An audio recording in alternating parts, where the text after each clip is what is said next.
Hello दोस्तों, स्वागत है आपका अपने YouTube channel white page exam पर। दोस्तों, जैसे कि तुम्हें पता है कि हमारे चैनल पर जो यूपी बोर्ड की परीक्षाएं चल रही है 10th और 12th की, उससे रिलेटेड जो यूपी बोर्ड के 10 12 के पेपर सोल्व कराए जा रहे हैं। फिर उसके बाद में जो मॉडल टेस्ट बन रहे हैं, जैसे हिस्ट्री का, इंग्लिश का, इनकी भी तैयारी कराई जा रही है मॉडल टेस्ट के जरिए से। तो उसी श्रृंखला में ये हमारा इसका इतिहास का मॉडल टेस्ट है। तो इसमें देखते हैं कि आपकी कितनी तैयारी है। दोस्तों, अगर आपने जितना इसमें दे रखा, अगर आप इतना भी लिखे है ना, तो आपको 100 में से 80 नंबर तो देगा। जितना मैं इसमें करा रहा हूँ, अगर इतना भी लिखे है तो 100 में से 80 नंबर दे देगा तुम्हें। वैसे दोस्तों, तैयारी तो 100 में से 100 की है। तो चलो शुरू करते हैं आज का अपना टेस्ट।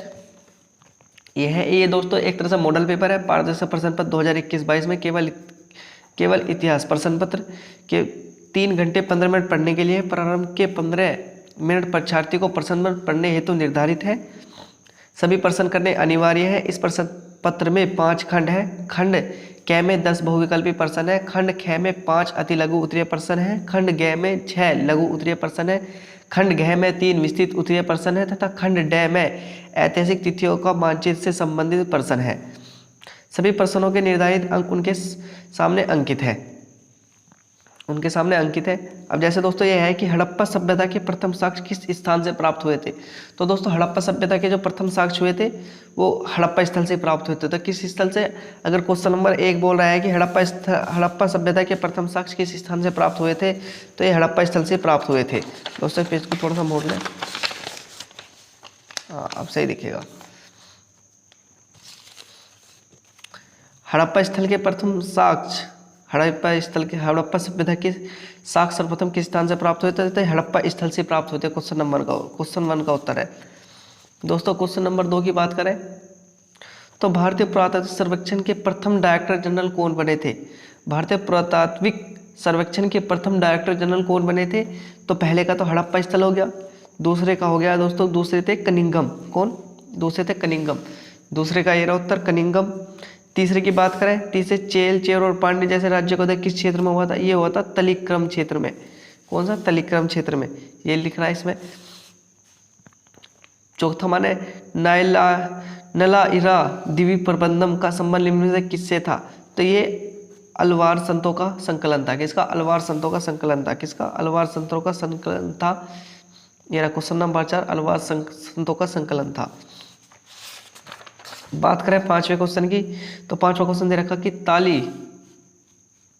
तालीकोटा का युद्ध कब हुआ? तो तालीकोटा का युद्ध दोस्तों हुआ था 23 जनवरी 1526 को। 23 जनवरी 1565 को। तो 23 जनवरी 1565 को तालीकोटा का युद्ध हुआ। बात करें हुमायूंनामा की रचना किसने की थी? तो हुमायूंनामा की रचना गुलबदन बेगम ने, किसने? गुलबदन बेगम ने की थी। बंगाल में इस्तेमारी स्थायी बंदोबस्त कब लागू हुआ? दोस्तों, यह हुआ था 22 मार्च 1793 में। कब? 22 मार्च 1793 में। 22 मार्च 1793 में हुआ। और लॉर्ड कॉर्नवालिस, किसने? लॉर्ड कॉर्नवालिस द्वारा। किसके द्वारा? लॉर्ड कॉर्नवालिस द्वारा। 1798 की सहायक संधि को किसने तैयार किया था? तो दोस्तों, लॉर्ड वेलीजली ने तैयार किया था। चोरा चोरी हिंसक घटना के बाद किस आंदोलन को बंद कर दिया गया? तो चोराचारी हिंसक घटना के बाद असहयोग आंदोलन को बंद कर दिया गया। किसको? असहयोग आंदोलन को बंद कर दिया गया। संविधान सभा में ऐतिहासिक उद्देश्य का प्रस्ताव किसने पेश किया था? तो दोस्तों, ये पंडित जवाहरलाल नेहरू द्वारा पेश किया गया था। किसके? पंडित जवाहरलाल नेहरू द्वारा पेश किया गया था। तो एक बार और देखिए बहुविकल्पी क्वेश्चन। हड़प्पा स्थल के प्रथम साक्ष्य कहाँ से प्राप्त हुए? तो ये हड़प्पा स्थल से प्राप्त हुए थे। दोस्तों, भारतीय पुरातात्विक सर्वेक्षण के जो प्रथम डायरेक्टर जनरल बने थे, ये कौन बने थे? ये कनिंगम बने थे। कौन? कनिंगम। चोल, चेर और पांड्य जैसे राज्यों का किस क्षेत्र में होता है? ये तमिलकम क्षेत्र में हुआ था।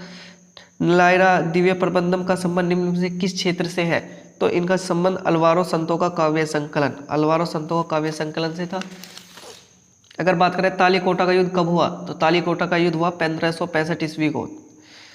तालीकोटा का युद्ध 1565 ईस्वी को हुआ। और जो इसमें और लिखना हो तो 23 जनवरी, कब? 23 जनवरी 1565 को।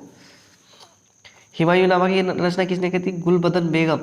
हुमायूंनामा की रचना गुलबदन बेगम, ये इनकी हुमायूं की बहन थी। बंगाल में इस्तेमारी स्थायी बंदोबस्त कब लागू किया गया? 22 मार्च 22 मार्च 1793 ईस्वी को लागू किया गया। तो कद बंगाल की बात कर रहा है, बंगाल में स्थायी बंदोबस्त कब लागू किया गया? तो 22 मार्च 1793 को लॉर्ड कॉर्नवालिस द्वारा। क्वेश्चन आ सकता है किसके द्वारा? लॉर्ड कॉर्नवालिस द्वारा। 1798 की सहायक संधि को किसने तैयार किया था? तो ये लॉर्ड वेलीजली ने। 1798 की जो सहायक संधि थी उसे लॉर्ड वेलीजली ने तैयार किया था। चौराचारी घटना हिंसक के बाद किस आंदोलन को बंद करना पड़ा? तो दोस्तों ये असहयोग आंदोलन था। चौराचारी घटना हमारे यहाँ जो उत्तर प्रदेश के गोरखपुर में हो गई थी, एक पुलिस चौकी को फूंक दिया गया था, उस वजह से बंद करना पड़ा था। संविधान सभा में ऐतिहासिक उद्देश्य का प्रस्ताव पेश किसने किया था?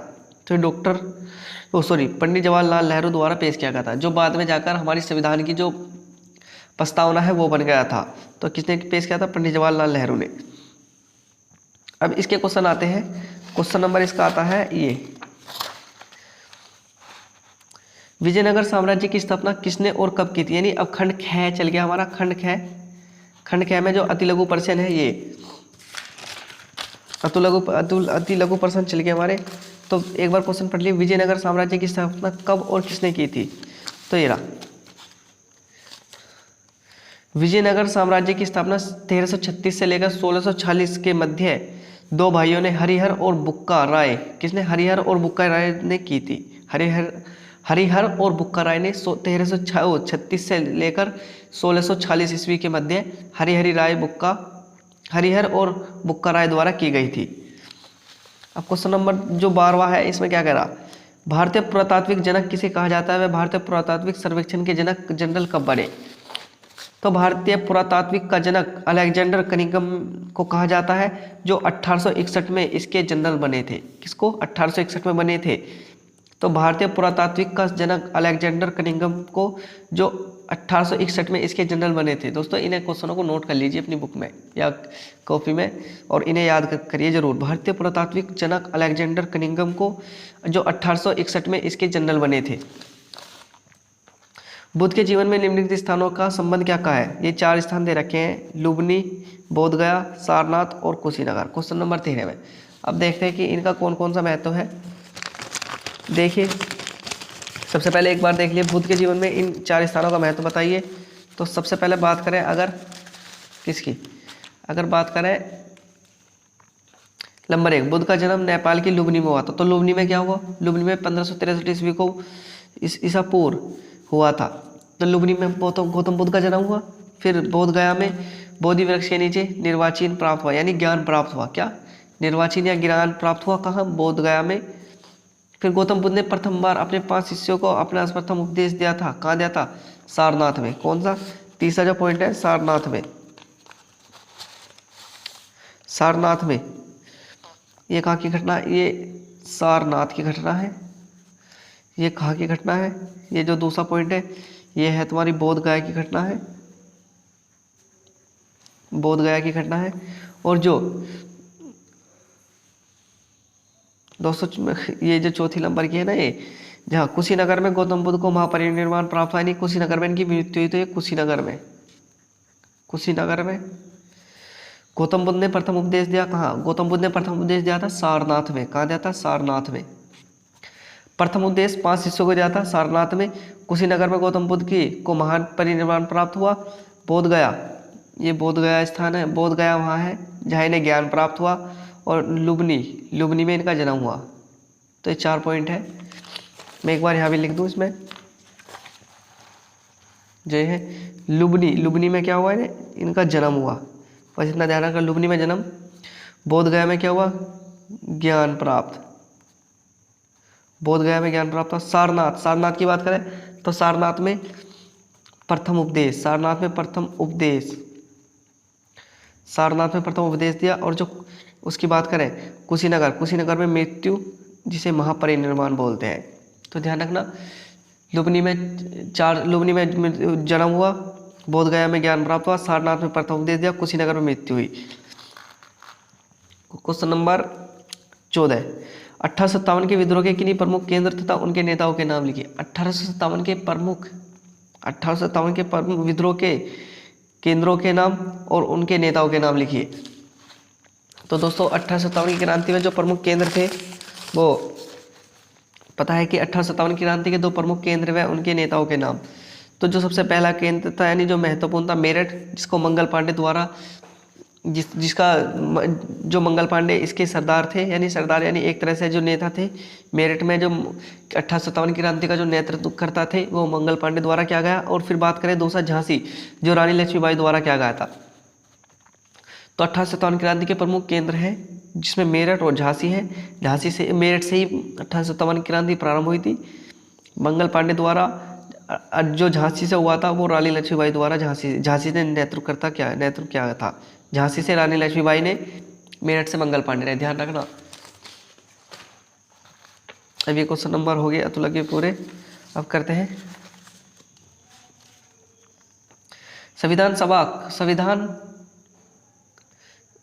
भारत का संविधान कब लागू हुआ और संविधान सभा के अध्यक्ष कौन थे?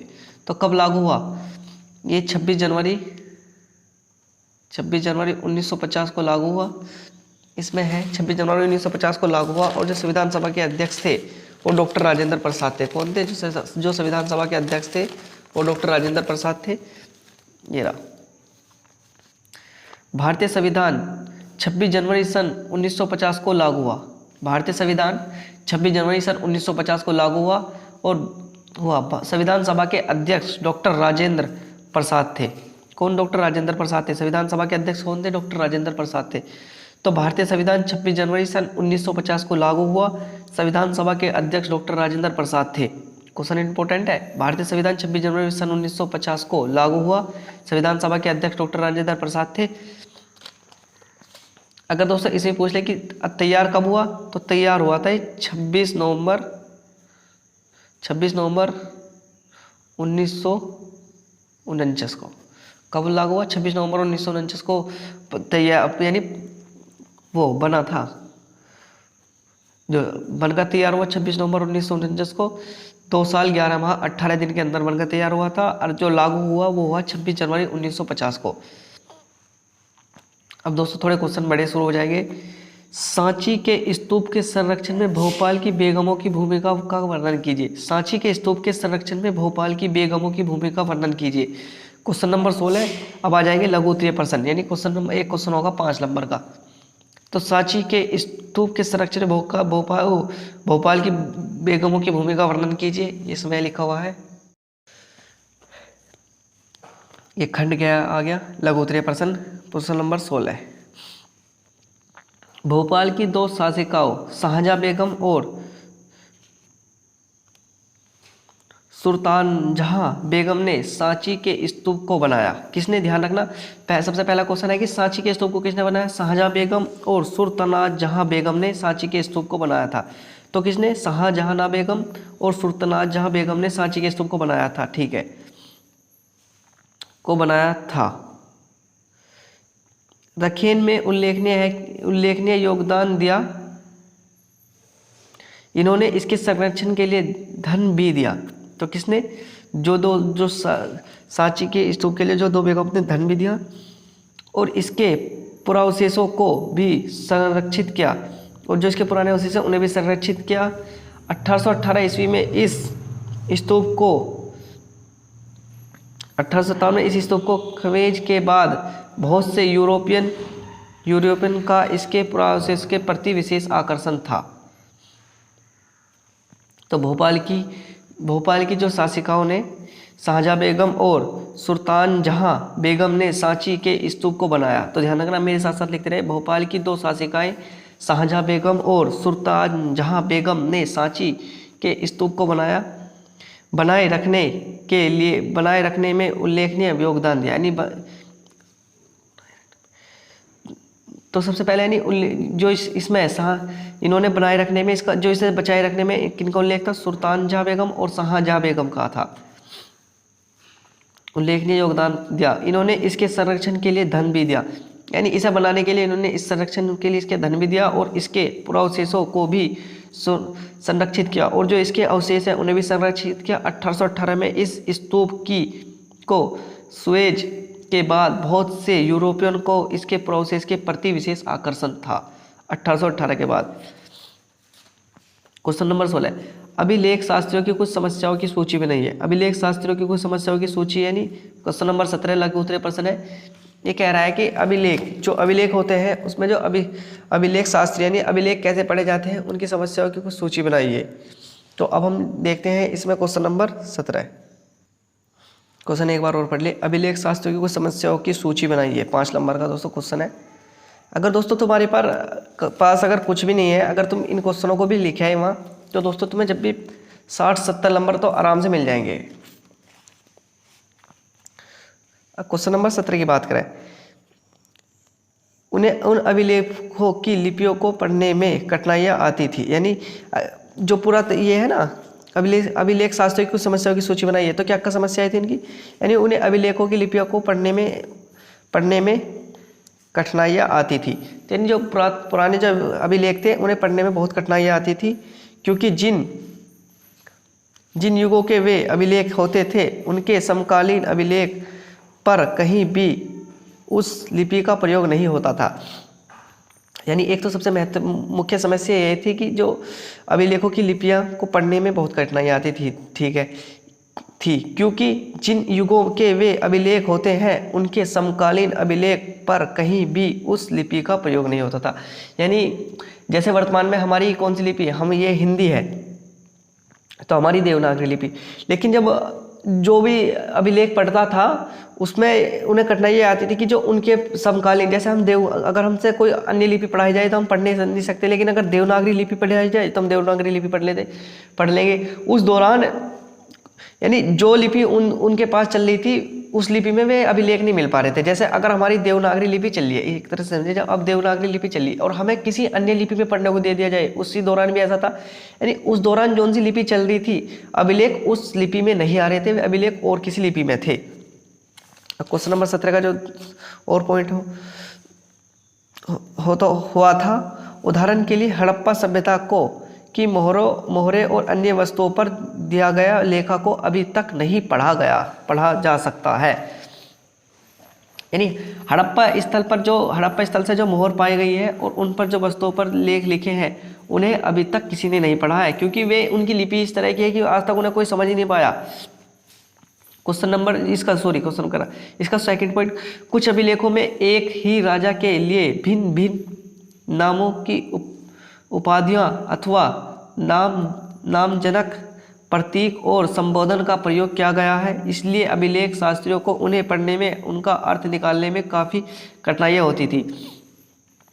यानी कुछ अभिलेख तो, यानी कुछ पे तो लिपि समझ में नहीं आई थी। कुछ अभिलेख ऐसे थे जिन पर एक राजा के अलग अलग नाम थे और अलग अलग ही उनको उपाधियाँ थी और उनका जो अर्थ था वो भी अलग अलग निकल रहा था। तो एक दिक्कत ये थी कि उन्हें इसलिए पढ़ने में दिक्कत आती थी। इन्हें क्वेश्चन को लिख लेना। यानी कुछ अभिलेखों में एक ही राजा के लिए भिन्न भिन्न नाम, उपाधियों अथवा सम्मानजनक प्रतीक को और संबोधन का प्रयोग किया गया है। इसलिए अभिलेख शास्त्रियों को उन्हें पढ़ना या उनका अर्थ निकालने में काफ़ी कठिनाइयाँ होती थी। कहने का इसका अर्थ ये है कि एक से ज़्यादा राजाओं के नाम थे, फिर उनका अलग अलग नाम था, इसलिए अभिलेख पढ़ने में जो अभिलेख शास्त्री थे उन्हें दिक्कत होती थी। जो इसका तीसरा पॉइंट है, कई बार एक ही शासक या उसके वंश से संबंधित विभिन्न क्षेत्रों के देशों में मिलने वाले अभिलेखों में लगभग एक ही युग में भिन्न भिन्न भाषाओं और लिपियों का प्रयोग हुआ। कई बार एक ही शासक या उसके वंश से संबंधित विभिन्न क्षेत्रों में मिलने वाले अभिलेखों में लगभग एक ही युग में भिन्न भिन्न भाषाओं और लिपियों का प्रयोग हुआ। यानी कई बार तो ऐसा हुआ कि एक ही शासक के या उससे संबंधित विभिन्न क्षेत्रों में मिलने वाले अभिलेखों में लगभग एक ही युग में विभिन्न भिन्न भाषाओं और लिपियों का प्रयोग किया गया था। कितनी बार तो अभिलेखों में ऐसा हुआ कि एक ही राजा के समय में अभिलेख मिले और उसमें भी भिन्न भिन्न लिपियों का और भाषाओं का प्रयोग किया गया था। तो एक मेन प्रॉब्लम इनकी ये थी। तो ये क्वेश्चन नंबर हमारा 17 था। अब बात करें क्वेश्चन नंबर 18 की। बेसारिया और बासारिया सूफी परंपराओं के बीच एक रूपता अंतर दोनों को स्पष्ट कीजिए। बेसारिया और बासारिया सूफी परंपराओं के बीच एक रूपता और अंतर को स्पष्ट कीजिए। तो इसमें क्या अंतर था, क्या परंपराएं थी, अब देखते हैं। सबसे पहले बेसारिया और बासारिया सूफी परंपराओं के बीच एक रूप था, यानी दोनों सिलसिले एक खबर में विश्वास करते थे, यानी दोनों सिलसिले एक खबर में विश्वास करते थे, ठीक है। इनके अनुसार अल्लाह एक है और वह सर्वोच्च सर्वा शक्तिशाली है और सर्वव्यापक है। तो इनके मध्य जो एक रूपता थी, एक तो ये थी दोनों सिलसिले एक खबर में विश्वास रखते थे, ठीक है। इनके अनुसार अल्लाह एक है, वह सर्वोच्च सर्व शक्तिशाली और सर्वव्यापी है। जो इसमें जो इनकी जो एक रूपता में दूसरा पॉइंट था, दोनों अल्लाह के सामने पूर्ण आत्मसमर्पण पर बल देते थे। बेसारिया और बासारिया सूफी परंपराओं में जो ये एक रूपता है, यानी दोनों अल्लाह के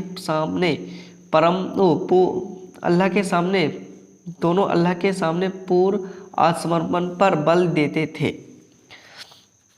अब जो इनके बीच अंतर है, बासारिया और सिलसिले सरियाओं का पालन करते थे ना, किंतु बेसारियाओं में बंधे हुए नहीं थे। बासारिया सूफी संत खानकोहा में रहते थे। खानकोहा एक फारसी शब्द है जिसका अर्थ है आश्रम। खानकाह भी पीर सूफी संत अर्थात गुरु अपने मुरिंदों अर्थात शिष्यों को साथ रहते थे। तो जो बासारिफा है वे सिलसिले सरियाओं का पालन करते थे, किंतु वे बेसाराओं में बंधे हुए नहीं थे। जो सरिया सूफी संत खानकोहा में रहते थे। खानकोहा एक फारसी शब्द है जिसका अर्थ है आश्रम। खानकाह में पीर सूफी संत अर्थात गुरु अपने मुरीदों अर्थात शिष्यों के साथ रहते थे। एक इनमें जो अंतर था, एक इनके बीच अंतर ये था। अब विजयनगर की जल आवश्यकताओं को किस प्रकार पूरा किया जाता था? Question number 19। विजयनगर की जल आवश्यकताओं को किस प्रकार पूरा किया जाता था? Question number 19।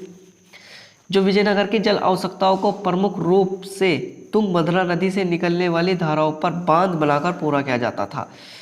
तो विजयनगर की जल आवश्यकताओं को किस प्रकार पूरा किया जाता था? तो जो तुंगभद्रा नदी थी, तुंगभद्रा नदी से निकलने वाली धाराओं पर बांध बनाकर पूरा किया जाता था। तो ध्यान रखना, जो विजयनगर की जल आवश्यकता को प्रमुख रूप से तुंगभद्रा नदी से निकलने वाली धाराओं पर बांध बनाकर पूरा किया जाता था। क्या जाता था? बांधों से विभिन्न आकार के होजों का निर्माण किया जाता था।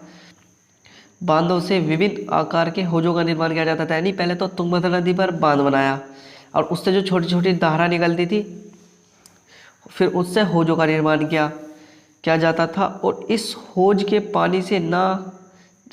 पानी से केवल आसपास के खेतों को सिंचाई या सिंचाई, बल्कि इस पर एक नहर के माध्यम से राजधानी तक भी ले जाया जाता था। इन जो विजयनगर की पानी की समस्या थी, उसे तुंगभद्रा नदी की जो धाराएं थी ना, उससे जल निकलने वाली धाराओं से उनमें उससे किया जाता था। और बांधों से विभिन्न आकार के होजों का निर्माण किया जाता था तथा इस होज का पानी से न केवल आसपास के खेतों की सिंचाई की जाती थी, बल्कि इस नहर के माध्यम से राजधानी तक भी ले जाया जाता था। जमींदार लोग अपनी जमींदारियों पर किस प्रकार नियंत्रण बनाए रखते थे? क्वेश्चन नंबर 5, यानी जमींदार लोग अपनी जमींदारियों पर किस प्रकार नियंत्रण बनाए रखते थे? तुम्हें पता है कि ब्रिटिश काल से पहले एक व्यक्ति के पास 100, 200, 400, 800 बीघे जमीन थी, तो वे अपनी जमीन पर किस प्रकार से नियंत्रण बनाए रखते थे? तो क्वेश्चन पढ़िए ये। जमींदार अपनी जमींदारियों के कुछ भाग परिवार की महिलाओं के नाम कर देते थे, यानी जो जमींदार है अपने कुछ जमीन का जो कुछ भाग है जो अपने परिवार की महिलाएं उनके नाम कर देते थे, क्योंकि कंपनी की नीति में महिलाओं को संपत्ति न छीनने का प्रावधान था। ऐसा करने से भी जमींदार अपनी जमींदारी पर नियंत्रण बनाए रखते थे। सबसे पहला तो जमींदार जो थे वो अपने घर की औरतों के नाम पर जमीन कर देते थे। इससे क्या फ़ायदा होता था? इससे फ़ायदा होता था जो कंपनी का जो कर है ना, कर या किसी भी तरह का जो टैक्स है वो औरतों पर नहीं लगता था। था और जमींदार अपनी जमींदार पर किसी अन्य व्यक्ति का कब्जा या सरलतापूर्वक नहीं होने देते थे। तो यानी इसमें ध्यान रखना कि जमींदार अपनी ज़मीन पर जो रोकते थे वे अपने परिवार की महिलाओं के नाम पर ज़मीन कर देते थे, यानी कुछ ज़मीन उनके हिस्से पर उनके नाम पर कर देते थे। ऐसा करने पर जो कंपनी की नीति थी, जो ब्रिटिश कंपनी की नीति थी, वो औरतों पर नहीं लगती थी और इस तरह से जमींदार अपनी ज़मीन को सफलतापूर्वक बचाए रखते थे। अब संविधान सभा के सामने पेश किया गया उस उद्देश्य प्रस्ताव पर किन किन बातों पर जोर दिया गया था? तो उद्देश्य प्रस्ताव किसने पेश किया था? उद्देश्य प्रस्ताव पंडित जवाहरलाल नेहरू द्वारा पेश किया गया था। और इसमें किस किस चीज़ पर जोर दिया गया, अब इसमें पढ़ेंगे। प्रस्ताव में यह कहा गया था कि भारत के समस्त लोगों के लिए सामाजिक, आर्थिक एवं, तो यानी सबसे पहले ध्यान रखना कि जो प्रस्ताव में कहा गया था भारत के लोगों के लिए, किसके लिए? सामाजिक, आर्थिक एवं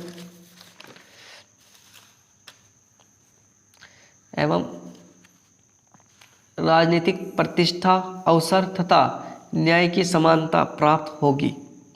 राजनीतिक प्रतिष्ठा, अवसर तथा समान न्याय की समानता प्राप्त होगी। सभी को धर्म, विचार, अभिव्यक्ति, उपासना, व्यवसाय आदि की मौलिक स्वतंत्रता होगी। तो किस चीज़ के लिए बोला था? प्रस्तावना में कहा गया था, यानी जो प्रस्ताव में कहा गया था कि भारत के समस्त लोगों के लिए सामाजिक, आर्थिक एवं राजनीतिक, यानी सामाजिक भी, आर्थिक भी और राजनीतिक भी प्रतिष्ठा, अवसर तथा न्याय की समानता प्राप्त होगी। सभी के धर्म, विचार, अभिव्यक्ति, उपासना, व्यवसाय आदि की मौलिक स्वतंत्रता होगी। यानी एक तो व्यक्ति को धार्मिक, राजनीतिक और आर्थिक न्याय मिलेगा और प्रतिष्ठा, अवसर के मिलेगा और न्याय प्राप्त होगा। और सभी को धर्म की भी आज़ादी होगी, अपने विचार की भी आज़ादी होगी, अभिव्यक्ति की भी आज़ादी होगी, उपासना की भी आज़ादी होगी, व्यवसाय यानी वो कुछ भी कार्य कर सकता है आदि की मौलिक स्वतंत्रता होगी। ये किस में कहा गया था? ये प्रस्ताव में कहा गया था, जो कि हमारी आगे चलकर हमारी संविधान की प्रस्तावना बन गई और जो इसे पंडित जवाहरलाल नेहरू ने पेश किया था। अब क्वेश्चन नंबर 21 तक हो गया। अब क्वेश्चन नंबर हमारा शुरू होता है खंड घ, जिसमें दीर्घोत्तरीय प्रश्न है। और दीर्घोत्तरीय प्रश्न में जो हमारा पहला प्रश्न है, पहला प्रश्न है वो है, एक तो यह है, पुरातात्विक किस प्रकार के अतीत का पुनर्निर्माण करते थे? पुरातात्विक किस प्रकार के अतीत का निर्माण करते थे? दोस्तों ये क्वेश्चन मैं अंतिम में लगवा दूंगा, वीडियो के अंतिम में मिल जाएगा, तो मैं लगा हुआ, अगर आप चाहे तो इसे वहाँ से पढ़ सकते हैं। नहीं तो स्तूप क्यों और किस प्रकार बनाए जाते हैं, स्तूप क्यों और किस प्रकार बनाए जाते हैं, ये अथवा में है। ये दोस्तों 10 नंबर का स्तूप क्यों और किस प्रकार बनाए जाते हैं 10 नंबर का क्वेश्चन है। तो शुरू करते हैं, स्तूप क्यों और किस लिए बनाए जाते हैं। तो समझेंगे स्तूप क्यों बनाए गए। बस स्तूप का शाब्दिक अर्थ होता है ऐसा टीला जिनमें महात्मा बुद्ध के अवशेष जैसे उनकी अस्थियां, दांत, नाखून इत्यादि या उनके द्वारा प्रयोग हुए सामान को गाड़ दिया गया था। तो सबसे पहले ध्यान रखना स्तूप क्या होते हैं। स्तूप का शाब्दिक अर्थ है, सबसे पहले स्तूप का शाब्दिक अर्थ क्या होता है? स्तूप का शाब्दिक अर्थ टीला होता है। क्वेश्चन पूछ सकता है कि स्तूप का शाब्दिक अर्थ टीला होता है ऐसे टीले जिनमें महात्मा बुद्ध के अवशेष जैसे उनकी अस्थियां, दांत, नाखून इत्यादि या उनके द्वारा प्रयोग हुए, यानी उन्होंने जो भी चीज़ प्रयोग की है, उनके द्वारा प्रयोग हुए सामान को, जैसे कपड़े को गाड़ दिया जाता है और बौद्ध स्तूप कहलाते थे। तो ध्यान रखना, बौद्ध स्तूप कहलाते थे। बौद्ध के लिए पवित्र स्थल था, यानी बौद्धों के लिए पवित्र स्थल था। यह संभव है कि स्तूप बनाने की परंपरा बौद्धों से पहले ही हो चुकी थी। यह बौद्ध धर्म से जुड़ गई। इसका कारण पवित्र अवशेष थे जो स्तूपों में सजाकर रखे गए थे, इन्हीं के कारण ये पूजनीय थे। तो सबसे पहले स्तूप क्यों बनाए जाते हैं?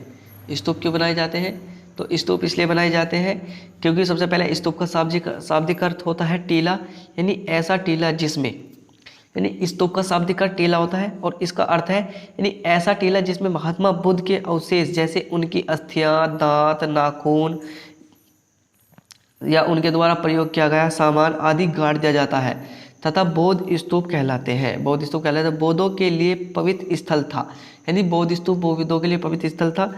यह संभव है कि स्तूप बनाने की परंपरा बौद्धों से पहले ही प्रारंभ हो चुकी थी। यह बौद्ध धर्म से जुड़ गई। इसका कारण पवित्र अवशेष थे जो स्तूपों में सजाकर रखे गए थे। इन्हीं के कारण वे पूजनीय थे। अब जो हमारा क्वेश्चन नंबर है, अगला कौन सा क्वेश्चन नंबर है? अगला क्वेश्चन है हमारा, एक तो ये अवध में विद्रोह इतना व्यापक था। एक तो ये है कि अवध में विद्रोह इतना व्यापक था। अभी दोस्तों इसमें थोड़ा सा हमारा रह गया। स्थल बन गए। महात्मा बुद्ध के सबसे प्रिय शिष्य आनंद ने बार बार आग्रह करके बुद्ध से उनके अवशेष को सजाकर रखने की अनुमति ले ली थी। यानी ऐसा तो नहीं है कि बुद्ध के यानी जो अवशेष थे उन्हें डायरेक्टली सजाकर रखा। जो उनके सबसे प्रिय शिष्य थे आनंद ने बुद्ध से बार बार रिक्वेस्ट की, जब गौतम बुद्ध जीवित थे उनसे रिक्वेस्ट की कि हम तुम्हारी मृत्यु के बाद जो तुम्हारे अवशेष हैं उन्हें सजाकर रखेंगे। तो यानी ये आज्ञा जो गौतम बुद्ध से ही ली गई थी। अब तो एक तो हो गया कि स्तूप कैसे बनाए, यानी स्तूप क्यों बनाए गए। अब यह स्तूप कैसे बनाए गए, यानी पहला तो क्वेश्चन था कि स्तूप क्यों बनाए थे, जो 5 नंबर का था। अब स्तूप कैसे बनाए गए। प्रारंभिक स्तूप साधारण थे, लेकिन समय बीतने के साथ साथ उनकी संरचना में जटिलता होती गई। यानी जो प्रारंभ के स्तूप थे एक तरह का टीले का प्रयोग करते थे, लेकिन जैसे जैसे समय बदलता गया, आधुनिकता आती गई, उनके जो स्तूप थे उनकी जो संरचनाएं उन्हें बनाने में जो जटिलता आने लगी। इनकी शुरुआत कहेरनुमा मिट्टी के टीले से हुई थी। कौन सी? कहेरेनुमा मिट्टी के टीले से हुई थी। बाद में इसमें इस टीले को अंड के नाम से पुकारा जाने लगा। अंड के ऊपर बने छज्जे जैसे ढांचा ईश्वर निवास का प्रतीक था। हमें हर्मिका कहा गया। इसी में बौद्ध में एक लकड़ी का मस्तूल बना होता था। यानी स्तूप कैसे बने थे, ये था स्तूप कैसे बनाए गए थे। इसका प्रारंभिक स्तूप साधारण थे, जो शुरू के स्तूप थे वे साधारण थे, क्योंकि गौतम बुद्ध के जो अवशेष गाड़े गए थे एक तरह के टीले में गाड़े गए थे। लेकिन समय बीतते बीतते इनकी संरचना में जटिलता आती गई, यानी जो इन्हें बनाने में दिक्कत आती गई। इनकी शुरुआत कहेरनुमा मिट्टी के टीले से हुई, तो इसका ध्यान रखा, कहेरनुमा मिट्टी के टीले से हुई। बाद में इसमें इस टीले को अंड के नाम से पुकारा जाने लगा और इसके ऊपर बने छज्जे जैसे जो हर्मिका, जो इसके ऊपर छज्जा है ना उसे हर्मिका कहा गया। रस्सी में बाद में एक लकड़ी का मस्तूल लगा होता था। हर्मिका में रस्सी का एक ये मस्तूल लगा होता था। अब क्वेश्चन नंबर आता है, ये है 22 में। क्या तो अवध में विद्रोह इतना व्यापक था कि किसान, तालुकदार और जमींदार इसमें क्यों शामिल हुए, अथवा असहयोग आंदोलन एक प्रतिरोध कैसा था, यह आंदोलन को क्यों स्थगित किया गया। क्या क्वेश्चन ये है। तो दोस्तों ये असहयोग आंदोलन वाला करेंगे। यानी असहयोग आंदोलन 1920 ईस्वी को महात्मा गांधी के नेतृत्व में चला गया। तो ध्यान रखना कि असहयोग आंदोलन 1920 में महात्मा गांधी के नेतृत्व में चलाया गया। यह अंग्रेजी शासन तथा सरकार की गलत नीतियों के विरुद्ध एक व्यापक जन प्रतिरोध था। किसके? अंग्रेजी सरकार की जो गलत नीतियों के प्रति एक जन व्यापक प्रतिरोध था। अभी जो इसके महत्वपूर्ण बिंदु हैं, नंबर 1, असहयोग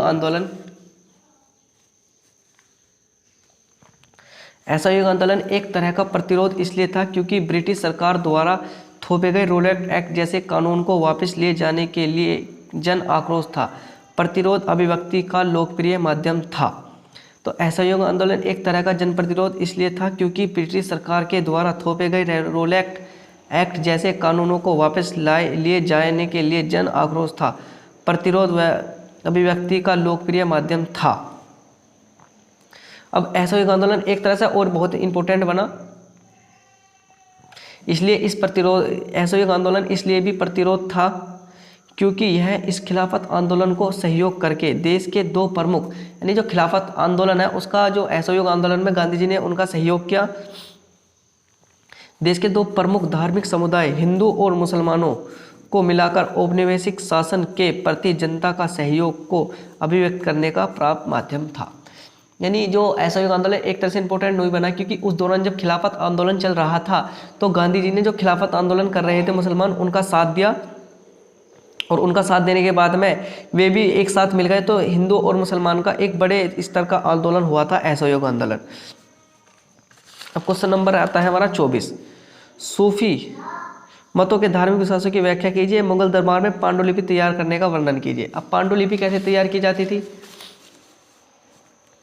पांडुलिपि तैयार करने की लंबी प्रक्रिया होती थी, यानी जो पांडुलिपि तैयार होती है इनकी एक लंबी प्रक्रिया होती है। इस प्रक्रिया में कई लोग शामिल होते हैं। जो पांडुलिपि तैयार करने की प्रक्रिया में कई लोग शामिल होते हैं जो अलग अलग कामों में दक्ष होते हैं, यानी जो अलग अलग तरह के कामों में दक्ष होते हैं। सबसे पहले पांडुलिपि को पन्ना तैयार किया जाता है, यानी जो सबसे पहले पांडुलिपि का जो है पन्ना तैयार किया जाएगा, जो कागज के बनाने वाले का काम होता है। यानी जो पांडुलिपि को कई लोग तैयार करते हैं, इसमें अलग अलग दक्ष लोगों की आवश्यकता पड़ती है जिनका काम अलग अलग होता है। तो सबसे पहले क्वेश्चन पूछेगा कि सबसे पहले पांडुलिपि में क्या जाता है, तो सबसे पहले पांडुलिपि में पन्ना तैयार किया जाता है, जो कागज बनाने वाले का काम था। किसका? कागज बनाने वाले का काम था। अत्यंत सुंदर तैयार था क्या गया? अत्यंत सुंदर अक्षर में पाठ की नकल तैयार की जाती थी, यानी बहुत ही सुंदर में पाठ की नकल तैयार की जाती थी, यानी जो पाठ है उसकी नकल तैयार की जाती थी। उस समय सुलेखन अर्थात हाथ से लिखने की कला अत्यंत महत्वपूर्ण मानी जाती है। यानी उस समय सुलेखन अर्थात हाथ से लिखने की कला अत्यंत महत्वपूर्ण मानी जाती है। इसका प्रयोग विभिन्न शैलियों में होता है। सरकैंड के टुकड़े को स्याही में डुबोकर लिखा जाता था। किसको? ध्यान रखना कि सरकैंड के टुकड़े को स्याही में डुबोकर लिखा जाता था। इसके बाद कोपतगार पृष्ठों को चमकाने का कार्य करता था। फिर उसके बाद जो कोपतगार है वो पृष्ठों यानी जो पेज है उनको चमकाने का कार्य करता था। फिर चित्रकार पाठ के दृश्यों को चित्रित करता था। फिर चित्रकार जो पाठ के दृश्यों को चित्रित करता था। अंत में जिल्दसाज, यानी जिल्दसाज है प्रत्येक पन्ने को इकट्ठा करके उसे अवकलित आवरण देता था, और तैयार पांडुलिपि को एक बहुमूल्य वस्तु या बौद्धिक संपदा और संदर्भ के कार्य के रूप में, सौंदर्य के रूप में प्रयोग किया जाता था। तो दोस्तों आप एक बार जरूर पढ़ लीजिए, इसे एक बार स्क्रीनशॉट लेते हो स्क्रीनशॉट ले लीजिए। अब चलते हैं अपना, हमारे दीर्घ प्रश्न हो गए सही, यानी दीर्घ प्रश्न हो गए सब के सब। अब चलते हैं खंड ख, जिसमें तिथियां दी गई हैं 322 ईसा पूर्व, 78 ईस्वी पूर्व, 3000 ईसा पूर्व, 1206 ईस्वी, 347 ईस्वी, 1510 ईस्वी, 1526 ईस्वी, 1986 ईस्वी, 1856 ईस्वी, 1935 ईस्वी। तो अब इन तिथियों को क्या हुआ था, अब पढ़ेंगे इससे कि इन तिथियों को क्या हुआ था। तो सबसे पहले जो हमारी दे रखी है वो दे रखी है 322 ईसा पूर्व। कौन सी? 322 ईसा पूर्व। तो सबसे पहले हम 322 ईसा पूर्व ही देखेंगे। 322 ईसा पूर्व क्या हुआ था? मौर्य साम्राज्य की स्थापना। तो 322 ईसा पूर्व मौर्य साम्राज्य की स्थापना। 78 ईस्वी में कनिष्का राज्यारोहण एवं शक संवत की शुरुआत। 78 ईस्वी में कनिष्का राज्यारोहण एवं शक संवत की शुरुआत। 300 ईस्वी में ईसा मसीह का जन्म से 1 वर्ष पूर्व पहले माना जाता है। 300 ईसा पूर्व यानी ईसा मसीह के जन्म से 1 वर्ष पहले माना जाता है। 1206 दिल्ली सल्तनत आरंभ, यानी दिल्ली सल्तनत का स्टार्ट हो गई थी, जिसमें गुलाम वंश की स्थापना भी हो चुकी थी कुतुबुद्दीन ऐबक द्वारा। 1347 में ब्राह्मणी राज्य की स्थापना। 1347 में ब्राह्मणी राज्य की स्थापना। 1510 में पुर्तगालियों का गोवा विजय। जो 1510 में है, पुर्तगालियों ने नहीं गोवा को विजय कर लिया। फिर 1526 में पानीपत का प्रथम युद्ध बाबर व इब्राहिम लोदी के मध्य है। ध्यान रखना, बाबर व इब्राहिम लोदी के मध्य। फिर 1986 में हम्पी यूनेस्को में शामिल। तो 1956 में क्या हुआ? 1986 में हम्पी यूनेस्को में शामिल होगी। बात रही 1856 और 1935। बात आई 1856 और 1935 की। तो 1856 में अलेक्जेंडर ग्रैनिलो ने हम्पी पुरातात्विक अवशेष के प्रथम विस्तृत चित्र तैयार किए। अलेक्जेंडर ग्रैनिलो ने हम्पी पुरातात्विक अवशेष के प्रथम विस्तृत चित्र तैयार किए। फिर 1935 की बात आती है, भारत शासन अधिनियम। 1935 भारत शासन अधिनियम, 1935 भारत शासन अधिनियम लागू हुआ। अब क्वेश्चन नंबर आता है ये 26। मानचित्र संबंधी प्रश्न, दिए गए भारत के रेखा मानचित्र में निम्नलिखित स्थानों का अंकन कीजिए, चित्र द्वारा दर्शाइए व उनके नाम भी लिखिए। सही नाम सही उत्तर दर्शाने के लिए एक नंबर है, यानी सही नाम और सही उत्तर दर्शाने के लिए एक नंबर है। क्वेश्चन बात करें, वह स्थान जहां से जुते हुए खेत के साक्ष्य मिले हैं, वह स्थान कौन सा है? कालीबंगा। अब हमें ये कैसा करना दोस्तों, हमें पेपर में एक मैप भी देंगे, वो इंडिया का मैप देंगे, उसमें उस स्थान को चिन्हित करना है कि वह स्थान जहाँ से जुते हुए खेत के साक्ष्य मिले वह स्थान कहाँ है। तो दोस्तों मैं एक तरह से तुम्हें मैथ पर समझा दूं। जैसे अगर पूछे वह स्थान, क्वेश्चन नंबर पहला इसमें जो 26 का, वह स्थान जहाँ से जुते हुए खेत के साक्ष्य मिले वह कहाँ है। दोस्तों एक तरह से ये हमारे पास भारत का मैप है, ये भारत का मैप आपको दिख रहा होगा, ये टोटल भारत का मैप जो है। इसमें पूछा कि वह स्थान जहाँ से जुते हुए खेत के साक्ष्य मिले, तो दोस्तों वे कालीबंगा से मिले हैं। और कालीबंगा किस जगह है? कालीबंगा राजस्थान में स्थित है। कालीबंगा किस जगह स्थित है? कालीबंगा राजस्थान में स्थित है। कालीबंगा राजस्थान में स्थित है और राजस्थान ये रहा। तो कालीबंगा का हमें चिन्ह लगाना है यहाँ, कालीबंगा का एक तरह से चिन्ह यहाँ है, हमें मैप में वो स्थान बनना पड़ेगा और उसका नंबर। तो कालीबंगा कहाँ है? कालीबंगा ये रहा, हमने ऐसा कालीबंगा लिख दिया। अब दूसरा क्वेश्चन दे रखा है, वह स्थान जहाँ से चंद्रगुप्त मौर्य की राजधानी थी। तो चंद्रगुप्त मौर्य की राजधानी ये दे रखी पाटलिपुत्र। कहाँ दे रखी? पाटलिपुत्र दे रखी, नहीं दे रखी। क्वेश्चन नंबर 3, वह स्थान जहाँ शेख सलीम चिश्ती की दरगाह, तो शेख सलीम चिश्ती की दरगाह कहाँ है? शेख सलीम चिश्ती की दरगाह है उत्तर प्रदेश के आगरा से कुछ दूर में फतेहपुर सीकरी, वहाँ है। अगर बात करें फिर वह स्थान जहाँ से 1857 का विद्रोह प्रारंभ हुआ, तो 1857 की क्रांति मेरठ से प्रारंभ हुई थी। और इसमें एक अंतिम और क्वेश्चन है, वह स्थान जहाँ से गांधी जी ने नमक तोड़ो कानून स्टार्ट किया था, तो दांडी से शुरू किया था और 10 मार्च 1930 से 6 अप्रैल 1930 तक चला।